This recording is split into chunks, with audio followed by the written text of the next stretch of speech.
महासिद्धेभ्यः मंत्रं संसारसारं जगदनुपमं सर्वपापारिमन्त्रं संसारोच्छेदमन्त्रं विषमविषहरं कर्मनिर्मूलनं मन्त्रं मंत्रं सिद्धिप्रदानं शिवसुखजननं केवलज्ञानमन्त्रं मंत्रं श्रीजयनमन्त्रं जपे तप जपितं जन्मनिर्वाण मंत्रम् आकृष्टिं सुरसम्पदां विदधते मुक्तिश्रेयो अस्तां मुच्चाटां विभुतां चतुर्गतिभुवां विद्वेषमात्मनितां सान्ध्रां दुर्गमनं प्रतिप्रियदतो मोहति सम्मोहनं पायत् पञ्चनमस्क्रियाक्षरमयी साराधना देवता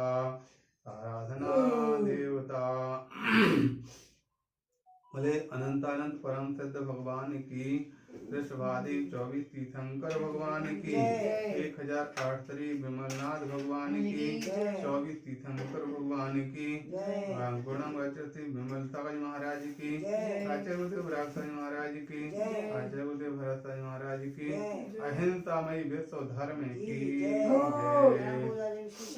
महाराज की जय।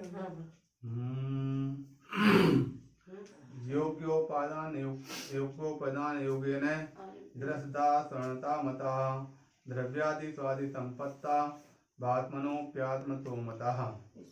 तरबंधो आचार्य भगवान पूज्यपाद स्वामी भव्य जीवों के लिए संदेश देते हुए कह रहे हैं, योग्योपादान योगेन दृष्टा स्वर्णता मता। जिस प्रकार से एक पाषाण है, पाषाण के अंदर अगर स्वर्ण है तो योग्य उपादान मिलने पर, योग्य द्रव्य क्षेत्र काल और भाव मिलने पर पाषाण भी स्वर्ण पने को प्राप्त हो जाता है। दूसरी ओर दुग्ध है, उसके अंदर घृत है, अगर योग्य उपादान मिलने पर वह दुग्ध भी घृत स्वरूप हो जाता है। उसी प्रकार से भव्य जीवों आत्मा जो संसारी प्राणियों के बीच में कर्मों से बद्ध है, कर्मों से बद्ध आत्मा योग्य उपादान मिलने पर, योग्य द्रव्य क्षेत्र काल भाव मिलने पर वह भी अपने निज आत्म स्वरूप परमात्मा स्वरूप को प्राप्त हो जाती है। हम उस निज परमात्मा स्वरूप को प्राप्त करने के लिए क्या करना है, जब इस प्रकार की बात आती है तो उसमें यहाँ पर क्रम आ जाता। सबसे पहले सम्यक दर्शन से प्रारंभ हो जाता है, भेद विज्ञान से बात प्रारंभ हो जाती है। जहाँ भेद विज्ञान प्राप्त हो जाता है, भेद विज्ञान होने के बाद अनुक्रम से निश्चित रूप से अपने आत्मा अपने स्वरूप को प्राप्त हो जाती है। एक बार हमारे पास एक बालक आया और आकर के धर्म की बात करने लगा, आत्मा और परमात्मा की बात होने लगी। तो जब उसने बोलता है, बोले महाराज हमें जब भी कहीं साधु संतों के पास जाते हैं तो हमेशा आप लोग ये उपदेश होते हैं, आत्मा ऐसी होती है, आत्मा वैसी होती है, आत्मा इस प्रकार से है। तो क्या आपने आत्मा देखी, आपने परमात्मा को देखा, कैसा है आत्मा, कैसा है परमात्मा? हमारे लिए जब तक दिखाओ। आज वर्तमान में तो मीडिया का जमाना है, मीडिया के जमाने में सारी दुनिया की सारी चीज प्रैक्टिकल रूप में दिखाई जाती है। आप भी हमारे परमात्मा को प्रैक्टिकल रूप में दिखाएं, तभी हम मानेंगे कि हाँ परमात्मा होता, वरना नहीं मान सकते हैं। तो उस प्रकार से बात आई कि भाई बहुत सी ऐसी चीजें होती हैं जो देखने नहीं आती हैं, यानी ज्ञान गम होती हैं, कुछ अनुभव गम होती हैं और कुछ दृष्टिगम होती हैं। 3 प्रकार के पदार्थ होते हैं आपके सामने। दृष्टिगम पदार्थ आप सब देख रहे हैं, जो पौद्गलिक पदार्थ है सब दृष्टिगम है। दूसरे नंबर पे है अनुभव गम। अनुभव गम में आप देखते हैं हवा दिखाई नहीं देती है, लेकिन हवा जब चलती है तो स्पर्श होते ही उसका ज्ञान होता है। ये शब्द दिखाई नहीं देते हैं, लेकिन शब्द जब कोई बोलता है हमारे सुनने में आते हैं तो उसका भी अनुभव किया जाता है। सुगंध और दुर्गंध हमारे लिए जब आती है उसका भी अनुभव किया जाता है इत्यादि। ये पदार्थ जो होते हैं ये कौन से हैं? ये अनुभव गम हैं। और तीसरे जो होते हैं ज्ञान गम होते हैं। तीसरे ज्ञान गम में जो है स्वर्ग, नरक आत्मा परमात्मा अथवा दूरगामी पदार्थ जो हम वहां पर पहुंच करके देख नहीं सकते हैं, एक ज्ञान गम्य के अंतर्गत आते हैं। मुख्य रूप से हम आत्मा परमात्मा की बात कर रहे हैं। वह आत्मा परमात्मा वह दृष्टि गम्य नहीं है, अनुभव गम्य नहीं है, किंतु ज्ञान गम्य अवश्य होता है। वह ज्ञान गम्य को कैसे जाने, तो हमने उससे बच्चे से कहा भाई तुम बताओ उसको कैसे समझाया जाए, तुम्हारे लिए क्या अच्छा लगता है। तो बच्चे बोलता है बोले हमारे लिए फिल्म अच्छी लगती है, आप फिल्म के आधार पर हमारे लिए समझाने की कोशिश करें। तो हमने उससे कहा जब फिल्म जब देखने जाते हो तो क्या करते हैं, तो उसने बताया सबसे पहले टिकट लेने के लिए जाते हैं, पैसे वहां पर छोड़ते हैं और टिकट लेते हैं।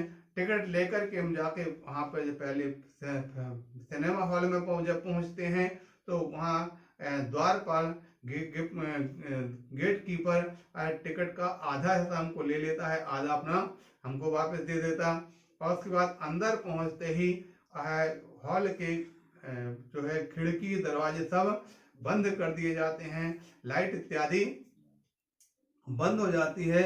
फिर अचानक सामने पर्दे पर पीछे ऊपर से एक फोकस आता है और फोकस जैसे पर्दे पर पड़ता है तो उसमें विभिन्न प्रकार के चित्र आना प्रारंभ हो जाता है और वह फिल्म बराबर चलती चली जाती है। इस प्रकार से हम देखते हैं। तो हमने उस प्रकार से उस बालक के समझाने की कोशिश की कि जिस प्रकार से फिल्म देखने में आप इस प्रकार से देखते हैं, ठीक उसी प्रकार से हमारे जीवन की भी फिल्म इसी प्रकार से चलती है। हमारे जीवन की फिल्म में सबसे पहले तो हमारे लिए भेद विज्ञान की प्राप्ति करना है और भेद विज्ञान की प्राप्ति करने के लिए हमको जो बाह्य पदार्थ हैं वह बाह्य पदार्थ को छोड़ना है और अपने मोक्ष मार्ग को प्राप्त करने का टिकट लेना है, यानी भेद विज्ञान की प्राप्ति करना है। तो शरीर हमारा नहीं है, आत्मा हमारा है, इसलिए शरीर रूपी पैसे को छोड़ना है और आत्मा रूपी जो स्वरूप को प्राप्त करने रूपी हमारे सम्यक को प्राप्त करना है। जैसे ही भेद विज्ञान की प्राप्ति होती है तो वहां से पहले तो खाली श्रद्धान भर होता, और जैसे ही हम वहां से सिनेमा हॉल के अंदर पहुंचते हैं तो उसको फिर अनुभव में लेकर के आते हैं, यानी शरीर को हम अपने आत्मा से भिन्न मानकर उसके प्रति निष्प्रय भाव हो जाते हैं और अपनी आत्मा की ओर झुक जाते हैं। आत्मा की ओर हमारा विशेष लगाव बन जाता है और उसके पश्चात हम अपने आत्मा स्वरूप को लगाव प्राप्त करके कैसे जाने, तो जैसे ही हम अपने अंदर पहुंचते हैं यानी खिड़की दरवाजे अब सब कुछ बंद हो जाते हैं, लाइट इत्यादि बंद हो जाती है और उसके बाद वह फोक्स आता है। ठीक उसी प्रकार से हमारे जो 5 इंद्रियां हैं, आंख, कान, नाक, मुख इत्यादि सबको बंद करके और स्थिर चित्त होकर के बैठते हैं। जब हम स्थिर चित्त होकर के बैठते हैं तो उस समय हमारा मन चलता है और मन जब चलता है तो हमारे मन के द्वारा हमने जो अपने भगवान जिनेंद्र की वाणी को आगम के द्वारा समझा है, वस्तु तत्व को, जीव के स्वरूप को एक इंद्रिय से लेकर के 2 इंद्रिय, 3 इंद्रिय, 4 इंद्रिय, पंचेंद्रिय अथवा स्वर्ग, नरक, देव इत्यादि पशु चारों गति की अवस्थाओं को जो समझा है वो सारी की सारी अवस्थाएं हमारे उस ज्ञान के फोक्स में आने प्रारंभ हो जाती हैं। ज्ञान में सारे के सारे चित्र नजर आने लगते हैं, झूमने लगते हैं और जैसे वह झूमते चले जाते हैं अपने उस वस्तु के स्वरूप को समझते चले जाते हैं कि जीव कहाँ एक इंद्रिय में भी सूक्ष्म निगोदीय की अवस्था से आगे अपनी पर्यायों का प्रणमन करते हुए ऊपर उठता चला जाता है। निगोद से बादर अवस्था, बादर से जो स्थावर की अवस्थाएं की बादर अवस्थाओं को प्राप्त होकर के और आगे तो है उठते उठते हुए 2 इंद्रिय, 3 इंद्रिय, 4 इंद्रिय, पंचेंद्रिय पहले असंगी से जब संगी होता है तब सम्यक तो प्राप्त करने की योग्यता प्राप्त होती है। और जब सम्यक तो प्राप्त करता है, चारों गतियों के में से किसी भी गति का जीव सम्यक तो प्राप्त कर सकता है, लेकिन संयम की बात जब आती है तो मात्र मध्य लोक में मनुष्य और तिरंज 2 गति के जीव ही प्राप्त करते हैं। उनमें भी तिरंज के लिए मात्र देशव्रत को प्राप्त कर सकता है और मनुष्य है जो है मनुष्य महाव्रत को प्राप्त करता है। महाव्रत को पहले सम्यक दर्शन, देश व्रत, महाव्रत को क्रमशः प्राप्त करते करते जीव छायक श्रेणी को प्राप्त हो रहा था।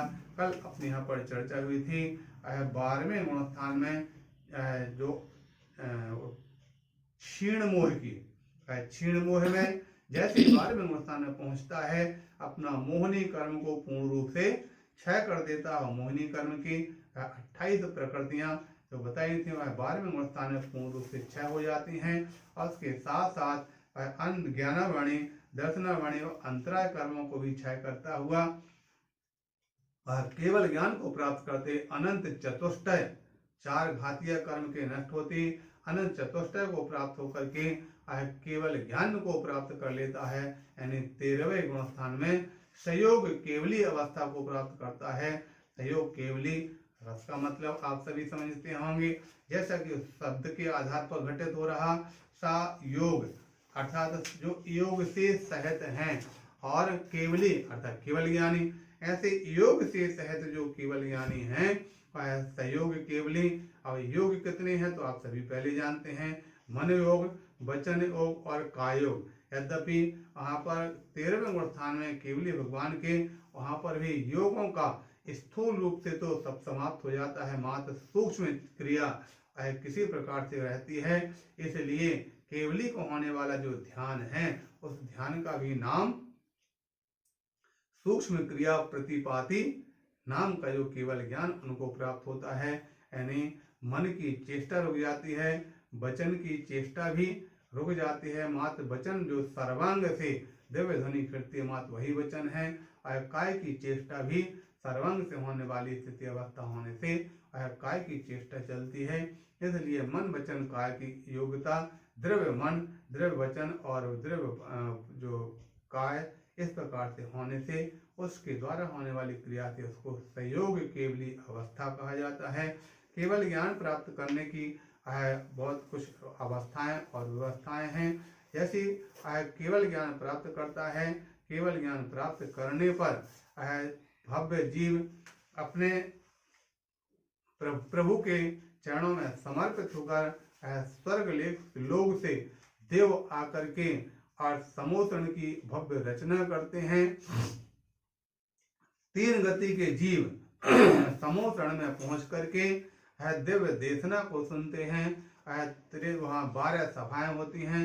12 सभाओं में प्रथम सभा सबसे पहले मुनिराजों की है, दूसरी सभा कल्पवासी देवनियों की, तीसरी सभा आरिका एवं श्राविकाओं की, चौथी सभा में क्रमशः भवनवासी व्यंतर और ज्योतिष के देवियों की, उसके पश्चात क्रमशः 4 प्रकार के देवों की, और उसके पश्चात पुरुष वर्ग की, अंत में जो पशु वर्ग की। इस प्रकार से 12 सभाएं समूषण की उसमें हुआ करती हैं।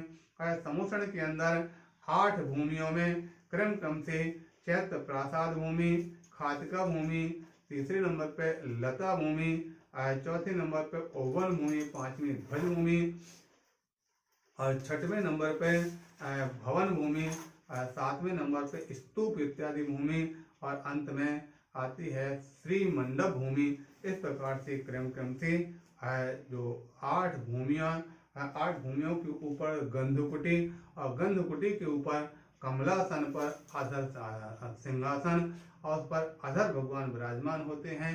उनकी दिव्य देशना भव्य जीव सुन करके गणधर स्वामी झेलते हैं, और अन्य भव्य जीवों के लिए उनको अपनी अपनी भाषाओं में जो मागध जाति के देव हैं वो देव उनको अपनी अपनी भाषाओं में समझाते हैं।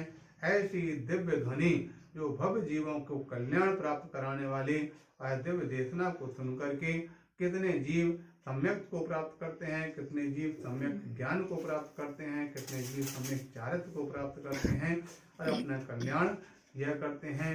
भगवान के समूषण के अंदर 8 प्रकार के साधु वर्ग हुआ करते हैं। भगवान स्वयं तो हैं ही, उसके अलावा अन्य केवली गणधर स्वामी, उसके पश्चात मन प्रज्ञानी, अवध ज्ञानी, वादी, शिक्षक, और इस प्रकार से वादी इत्यादि। इस प्रकार से जो 8 प्रकार की सभाएं अन्य मुनि महाराजों की हुआ करती हैं। और सभा के साथ साथ सभी प्रकार के भव्य जीव अपने जीवन में कल्याण की भावना को प्राप्त करते हैं। और जब केवल ज्ञान का अंतिम समय होता है, केवल ज्ञान आयु कर्म के जो घातीय कर्म के बाद अघातीय कर्म जब 4 रह जाते हैं, 4 अघातीय कर्म में जो आयु कर्म की स्थिति जब अंतर मुहूर्त शेष रहती है, तो उस समय पर केवली समुद्घात करते हैं। और केवली समुद्घात में 8 समय का समुद्घात की प्रक्रिया हुआ करती है। सबसे पहले दंड समुद्घात। दंड समुद्घात का मतलब दंड यानी डंडे के आकार का, जितने स्थान पर भगवान बैठे हुए हैं अथवा खड़े हुए हैं, उतने स्थान पर उनके आत्मा प्रदेश है। नीचे है 7 राजू तक, ऊपर 7 राजू तक जाते हैं। इसलिए उस प्रकार से उनका जो आकार है डंडे के आकार नजर आता है, इसलिए उसको दंड समुद्घात कहा जाता है। दूसरे समय में जब आत्मा के प्रदेश चौड़े रूप में फैलते हैं, फैलने से उनके एक जिस प्रकार से कपाट समुद्घात, कपाट यानी किवाड़ की भांति पतले और चौड़े में फैलने होने से उसको कपाट समुद्घात कहा जाता है। तीसरे समय में प्रतर समुद्घात, प्रतर का तात्पर्य चौकोर में उतने ही पूर्ण रूप से ऊपर नीचे और चारों तरफ फैलते हैं, इसलिए उसको प्रतर समुद्घात कहा जाता है। और चौथे समय में लोकपूर्ण जो कॉर्नर इत्यादि रह जाते हैं, उन स्थानों पर भी आत्मा प्रदेश फैलते हैं, इसलिए उसके लिए लोकपूर्ण समुद्घात कहा जाता है। और लोकपूर्ण समुद्घात होने के पश्चात पुनः आत्मा प्रदेशों का संकोच होता है, तो पुनः प्रतर समुद्घात में आते हैं। प्रतर के बाद कपाट समुद्घात में आते हैं, कपाट के बाद दंड समुद्घात में आते हैं।